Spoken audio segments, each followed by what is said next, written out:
digging into this topic, something really, really stood out. It wasn't just about weight loss itself, but this unexpected silence that can happen. Oh, yeah. Yeah, like the noise around food, the cravings, the constant mental chatter. What happens when that just stops? It sounds good, but it also sounds kind of scary. It absolutely can be. I mean, think about it. Food isn't just fuel for so many of us, right? Right. It's comfort. It's routine. It's a coping mechanism, a really deeply ingrained one. When that suddenly goes quiet, it leaves a huge space, a void, almost. A void, that's a good word for it. And that's exactly what we're diving into today. We're really trying to unpack that whole emotional journey, the psychological side of things. When appetite shifts dramatically, especially, with tools like semaglutide, we've got some fascinating material to work with, insights from Dan Hollis's FAQs, which are just full of practical wisdom, and also this incredibly moving personal account. Entry, #1, the day the food craving didn't come. Yeah. Really powerful stuff. It is, and our goal here really is to draw out that key difference, the difference between just taking a medication and actually transforming your relationship with food and maybe even with yourself. Yeah. Because a drug like semaglutide, it can be a game changer, absolutely, but it's often just the signal. The signal, or like a pause button. Exactly, a pause button. It gives you that quiet moment, that window, but it's not the whole answer by itself. It creates the space for the real work. Okay, so let's map this out for everyone listening. We're going to explore a few key things today. Okay. First, this concept Dan Hollis calls the quiet window. That really weird, sometimes unsettling feeling when the cravings just vanish. Actually says when that disappears, it's like losing a friend.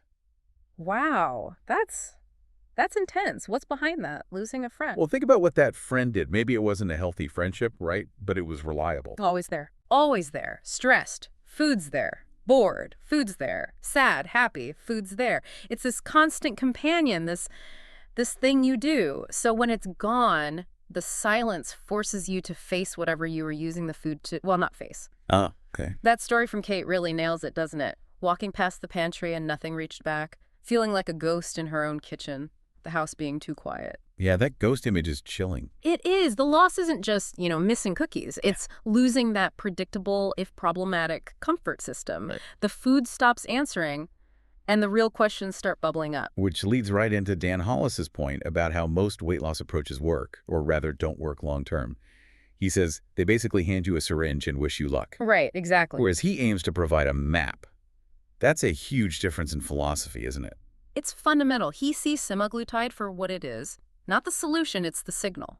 It disrupts the old pattern. It creates that quiet. But the quiet can be confusing. Totally. If you don't know what to do in that quiet, if you don't have that map he talks about, the silence can just feel empty. Or even amplify the confusion. Like, okay, I'm not obsessing about food, now what? Which brings us straight to the need for emotional support. Real support. Dan says something really striking. People often relapse not because the drug failed, but because no one helped them rebuild the emotional framework that food used to support. That really flies in the face of the just try harder narrative, doesn't it? Yeah. Why do you think that emotional piece gets missed so often? Well, it's harder, isn't it? It's messy. It's easier to count calories or track steps than it is to dig into the why. Why am I eating when I'm not hungry? What am I feeling? Yeah. And there's that grief he mentions, the grief of losing the thing that numbed you. It might not be obvious grief, like crying fits. It can be just an undercurrent of irritability. Or restlessness. Or just feeling off. Like something's missing, even if that something wasn't good for you. Exactly. It's mourning that old, familiar, even if faulty, security blanket. And if you don't address that, you're just treating a symptom. The medication creates the quiet to hear those underlying issues. That's where the work begins. So when Dan talks about providing scaffolding, Yeah. what does that actually mean? Like practically, for someone standing in that quiet space feeling a bit lost. Great question. Scaffolding isn't just, you can do it, rah-rah stuff. Right, not just cheerleading. No, it's structure. It's tools. It's concrete strategies. It's helping someone build new pathways. Like, okay, you used to reach for chips when stressed. What's the new plan? Maybe it's recognizing the stress signal before you head to the pantry. Maybe it's deep breathing or a quick walk, or like Kate in the story. Making tea instead of opening another bottle. Exactly. Or learning to just sit with an uncomfortable feeling for a minute without immediately trying to numb it. It's building those new emotional muscles step by step.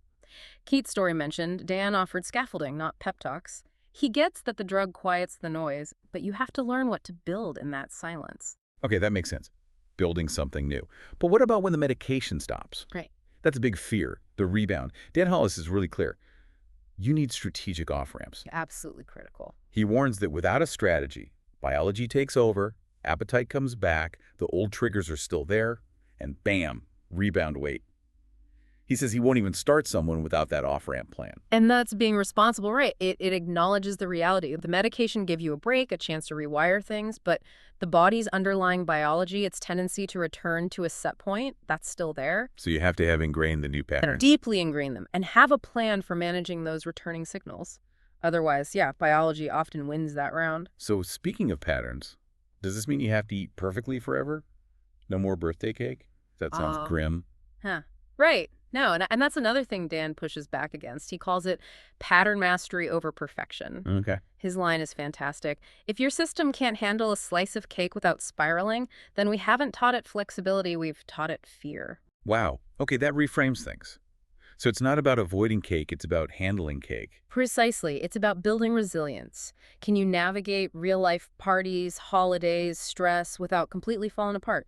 Can you have the cake, enjoy it, and then just get back to your usual healthy patterns without guilt or feeling like you failed? That sounds much more sustainable than just white-knuckling it through life, avoiding everything enjoyable. It is sustainable. It's about building a robust relationship with food, not a fragile, fear-based one. And this ties into the pace of things too, right? People often lose a lot quickly at first on these meds, then it slows down and they get discouraged. Yeah, the dreaded plateau. Dan explains it's because the body adapts. That rapid loss can trigger metabolic slowdowns. So his focus isn't speed. He says, you're not here to win the race, you're here to finish it. Which is all about the long game. It's working with your body's responses, understanding them, instead of fighting them in a way that backfires. A slower, steadier pace gives you time to build those habits, do the emotional work, make the identity shifts. Identity shifts. That's another huge piece Dan emphasizes. Keeping weight off isn't just about sticking to a plan. It requires identity work. Becoming the kind of person who doesn't need weight loss as a project anymore. That's profound. It really is. He talks about alignment versus discipline. You don't maintain this stuff long-term through sheer willpower, discipline alone. You maintain it because your actions become aligned with who you see yourself as. So it stops being a fight. Ideally, yes. It shifts from I have to do this to this is just who I am, this is what I do. That's a much more powerful and peaceful place to be. But what about all the past attempts? What if you feel like a total failure? Like you tried everything and nothing sticks? That's a heavy burden. It is. And Dan's response to that is so compassionate, I think. He basically says, good. Good. Good. Yeah. Good. That means you've tested what doesn't work. Now let's build what does with tools that match your biology, not shame your behavior. Wow, okay. Turning failure into data. Exactly. And that feeling of being out of control, he reframes that too. You didn't lose control, you lost connection. Connection to what? To your hunger cues, to your purpose, to yourself. Yeah. It shifts it from a moral failing to a relationship issue, something that can be repaired. It takes the shame out. That's huge, removing the shame. Okay, but what about the cheating argument? People say using medication is taking the easy way out. It's cheating. Ah, yes, the cheating label. Dan tackles that head on. What's his take? He says, if your body's biochemistry is rigged against you, using science to unrig it isn't cheating, it's adapting. Adapting now, not cheating. Right. He continues, the real cheat is pretending willpower was enough. That's bold. That is bold. It really challenges that whole bootstraps mentality around weight. It does. It says, look, for some people, the biological signals are just overwhelming. Willpower alone might not be enough. Using a tool developed by science isn't a moral failing. It's using the resources available to level a playing field that might be tilted against you. Okay, so if it's not just about the scale, and it's not about perfect willpower, how does Dan define real success in all this? It's not about the pounds lost, ultimately. For him, success is measured by how many coping mechanisms we've replaced with real tools.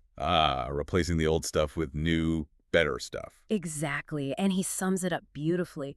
Weight loss is a side effect of clarity. Clarity. Wow. So the physical change comes from the internal shifts. That's the core idea. It's a holistic transformation.